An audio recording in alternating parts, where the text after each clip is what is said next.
roll over onto your stomach. So, why do they make it supine for... Oh, never mind, for gravity. That's right. Right, and that's the good thing about this one is that you get to stay in gravity and you just in the same position basically for gravity eliminated. So,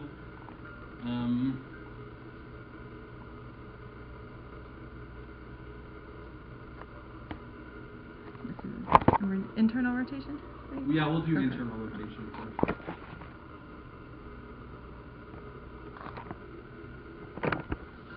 Alright, so once again you're going to want the patient at 90 degrees of abduction, 90 degrees of elbow flexion, and you want to start them in that neutral position, right? And then the action I'm going to want you to do, Eric, is to bring your arm just like this as far as you can. Okay, can you do that on your own? Good. And so the major internal rotator is subscapularis, right, that we're feeling for. So if you're palpating as he's moving, you're actually getting right underneath the scapula. You kind of got to go into his armpit and right underneath right there. And you kind of have to almost squeeze it. And you should be able to feel it there. So anyways, can you go ahead and do that for me again? And this time what I'm going to do is I'm going to stabilize here and I'm going to try and push him down back into neutral. Good. So he's probably a 4, right? So he kind of gave and then he stopped. So that's not very uncommon as well.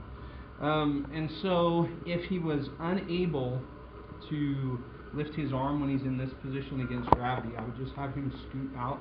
So Eric, if you don't mind lifting your face up, and I forgot how, so I should.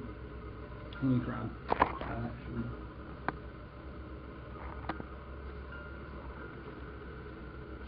So if you are in the middle of a practical and you realize that, just fix it, right? Like I'm doing now.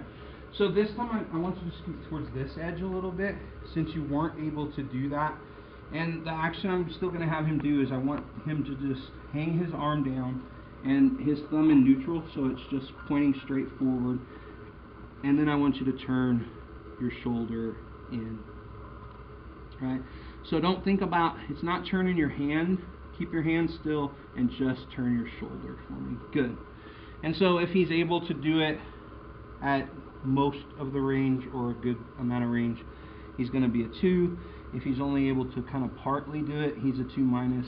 And if he can't do it at all, that's when I got to get right under his scapula here, right there, and I'm trying to feel for it. I can feel it. He's a 1. If I can't, then he's a 0.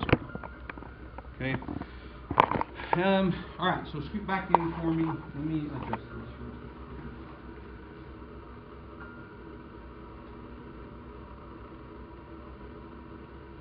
Face down again. Okay. So external rotation is basically the same thing, just the opposite direction. So instead of having him bring his arm down in, he's going up this way with this one, right? So can you do that for me, Eric? Can you bring your arm up like that? Good. Okay, now relax for me. So my hand is going to be right back here again, and I'm just going to kind of stabilize him. Can you lift up for me? And then I'm going to put here and try and push down. Okay, 1, 2, 3, 4, 5, and relax. If he was unable to do it, once again, I am having him scoot to the edge. So I'm going to lift this up, Eric, and I want you to just scoot over to this edge again for me, and hang your arm down. Good. And so this time, instead of his, I want to still start his thumb in neutral, kind of just hanging down, facing out. This time I want you to go out this way. Keep your arm still, just turn it at the shoulder. Right? Can you do that for me? Good. And so to here, 90 degrees is a 2. If he's unable to do it or only partly do it, partially is a 2-.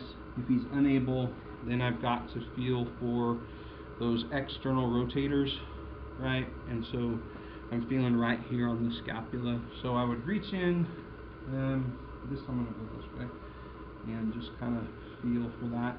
Can you do that for me, Eric? Good. And so you'll feel them right along that lateral border of the scapula. If you catch the scapula in that lateral border, you'll feel what you're feeling. Good. And that's external rotation. So if you feel it, it's a 1. If you can't feel it, it's a 0. All right, Eric. Thank you.